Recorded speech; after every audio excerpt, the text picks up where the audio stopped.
implacable tablero de la verdad mediática, donde las apariencias son la moneda de cambio y los secretos se cotizan a precio de oro, un nuevo y devastador capítulo se ha escrito.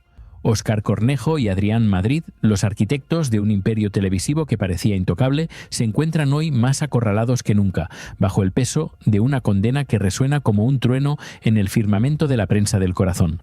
La noticia que ha estremecido a todo el país, la victoria judicial de Rocío Flores, no es un mero revés, sino un mazazo demoledor.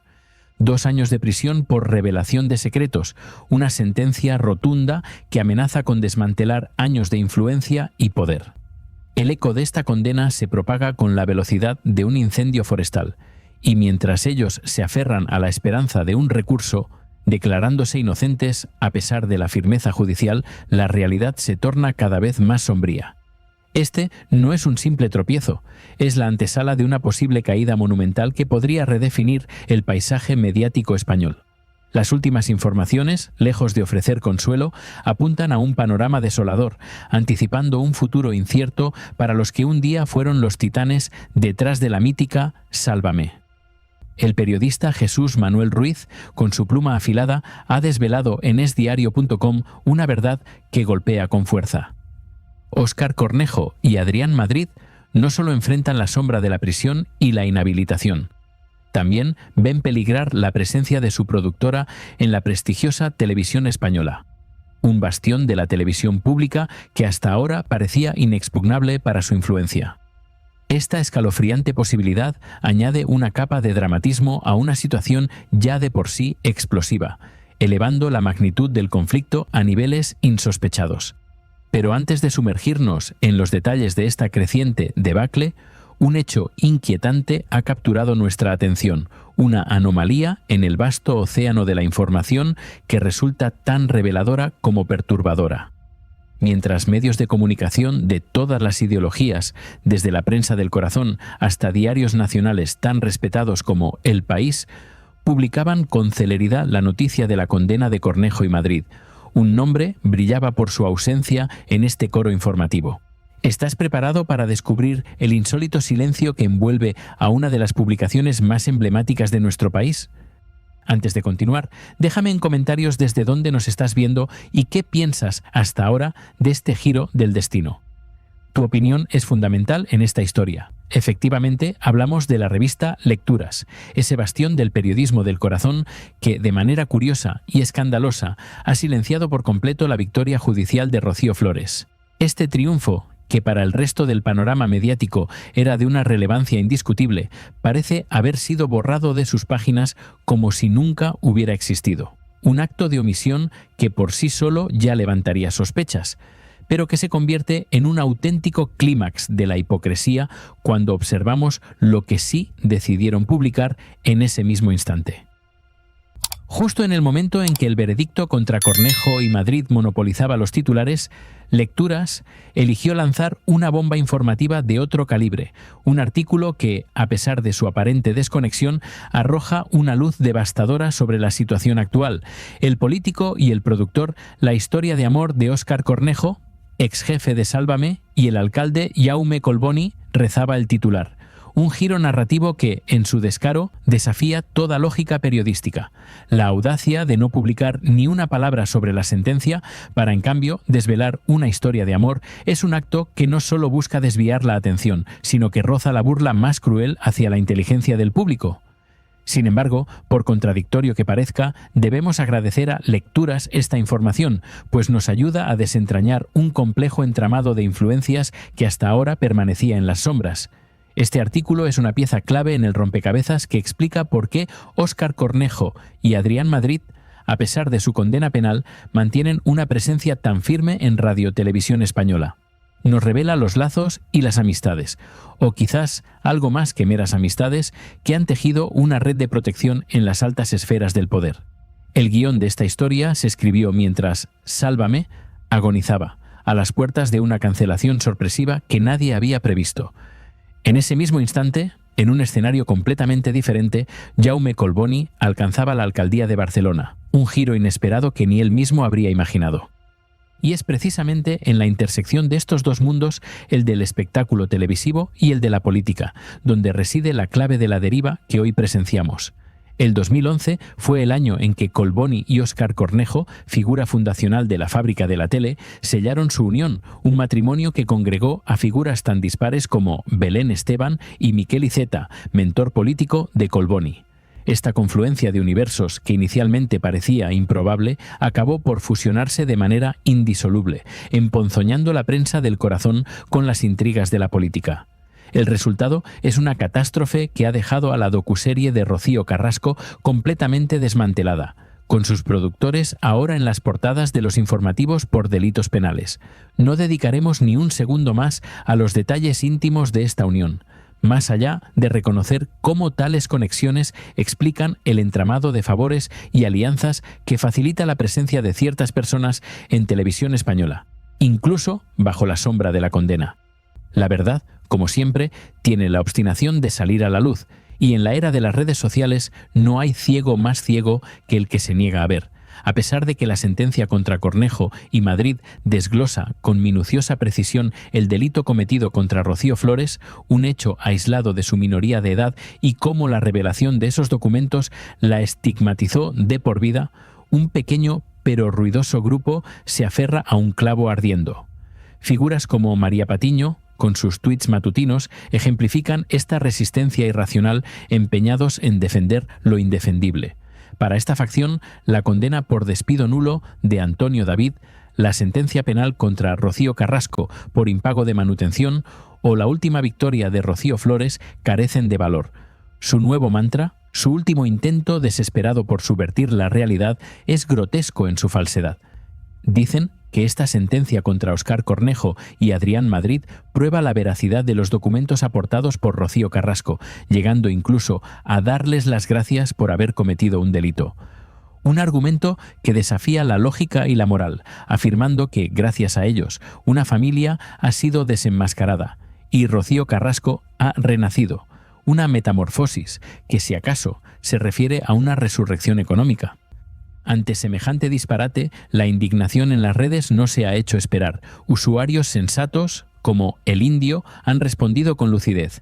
Gracias, Óscar y Adrián, por ser unos delincuentes y estigmatizar a una persona de por vida, como así dice una sentencia. Me quedo loco. El carrasquismo hace mucho que mutó en enfermedad mental grave. Es difícil no generalizar ante la contundencia de tales afirmaciones. La bruja Cotilla, en un hilo magistral, ha desmantelado este argumento falaz, demostrando que la sentencia no valida la versión de Rocío Carrasco, al contrario, la deja aún más maltrecha.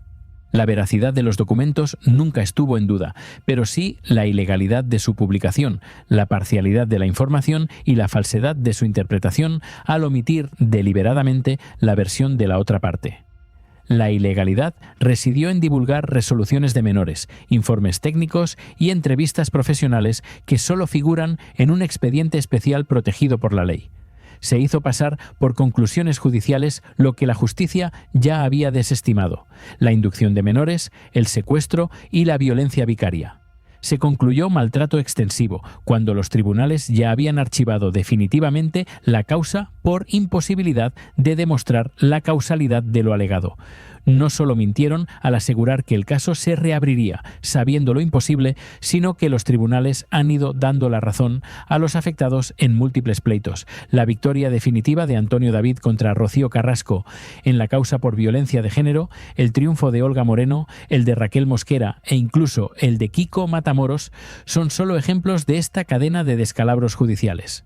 En definitiva, esta sentencia no es una demostración de veracidad del documental. Es la rotunda ratificación de la justicia a Rocío Flores, con una condena penal que incluye cárcel, inhabilitación y una indemnización a la víctima. Si las resoluciones previas contra Rocío Flores fueron dogma de fe, esta debe serlo también, pero evitando linchamientos que nadie merece. Para seguir desentrañando este complejo entramado de verdades y mentiras, no olvides suscribirte a nuestro canal, tus 50 favoritos, y activar la campanita para no perderte ni un solo detalle de esta apasionante investigación. El eco de la condena aún resuena, pero Óscar Cornejo y Adrián Madrid, los otrora invencibles artífices de un imperio mediático, se aferran a un clavo ardiendo. el recurso. Una última esperanza, un intento desesperado por revocar la sentencia que los condena a 2 años de prisión por revelación de secretos. Sin embargo, como el telón que se cierra tras una obra de teatro fallida, las últimas informaciones no auguran un final feliz para los creadores de Sálvame, sino un acorralamiento cada vez más implacable. Jesús Manuel Ruiz, con una perspicacia incisiva, ha desvelado en esdiario.com una verdad que golpea como un látigo helado. La victoria de Rocío Flores, lejos de ser un mero incidente, podría tener un impacto devastador en 2 pilares fundamentales de la parrilla de televisión española: Malas lenguas y Directo al grano. Estos programas, producidos por La Gesta Producciones, la heredera de la extinta La Fábrica de la Tele, penden de un hilo tan fino como la dignidad de sus creadores. La sentencia de la Audiencia Provincial, con sus 82 páginas de argumentos inquebrantables, detalla no solo los 2 años de prisión, sino también la inhabilitación especial para el sufragio pasivo y, lo que es crucial, la inhabilitación para el ejercicio de la profesión u oficio durante ese mismo tiempo. Esta segunda parte de la condena, si llega a ser firme, no solo los apartaría de sus responsabilidades actuales, sino que les cerraría las puertas de la televisión pública, un bastión de su poder mediático que ahora parece derrumbarse. Horas después de conocerse la resolución judicial, Cornejo y Madrid emitieron un comunicado conjunto, un acto de resistencia que, más que convencer, evidenciaba su desesperación. Se mostraron sorprendidos, reafirmando su convencimiento de inocencia, y se aferraron a la idea de que la causa había sido inicialmente archivada por el Juzgado de Instrucción número 38 de Madrid. Además, recordaron que otros procedimientos similares contra otros medios también fueron sobreseídos, intentando dibujar un patrón de injusticia que la realidad se encarga de desmentir. Pero este argumento es un castillo de naipes. La situación actual difiere abismalmente de la de entonces, y aquellos procedimientos similares a los que se refieren contra Vanitatis, El Confidencial y la productora Cuarzo están lejos de ser victorias. De hecho, la Audiencia Provincial ha reabierto la causa por revelación de secretos de una menor contra Vanitatis, un eco inquietante que sugiere un destino paralelo al de Cornejo y Madrid. La esperanza de que estos procedimientos sigan un camino diferente es, a estas alturas, una quimera. Su comunicado concluía con una frase cargada de optimismo forzado: «La sentencia no es firme, será recurrida. Confiamos plenamente en que la justicia acabará dándonos la razón, como ya ocurrió anteriormente tras el recurso de Rocío Flores». Es un eco hueco de promesas pasadas de las que aseguraban la reapertura de la causa de Rocío Carrasco o la condena a Antonio David Flores, todas ellas desmentidas por la cruda realidad judicial. La historia, en el Tribunal de la Justicia, tiene una memoria implacable. La clave de este asunto, la que revela la gravedad de su situación, reside en el último párrafo de la información de Jesús Manuel Ruiz.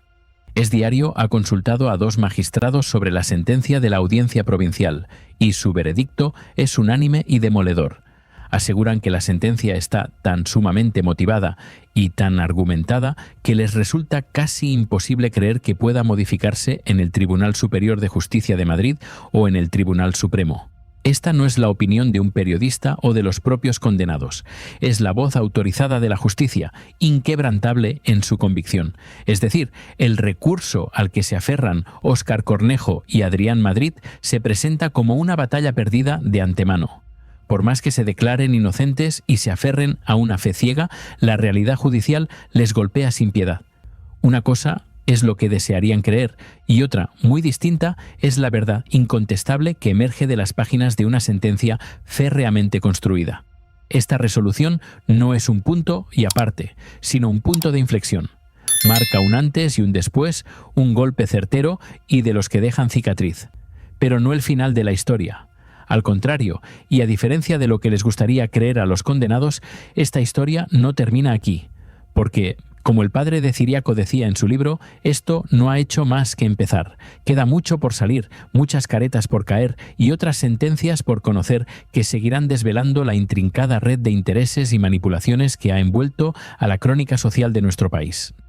La justicia, aunque lenta, es inexorable y su camino apenas ha comenzado. Para no perderte ni un solo capítulo de esta epopeya mediática y para conocer la verdad que está por desvelarse, te invitamos a suscribirte a nuestro canal, Tus 50 Favoritos, y a activar la campanita. Tu apoyo es la fuerza que nos impulsa a seguir revelando lo que otros intentan ocultar.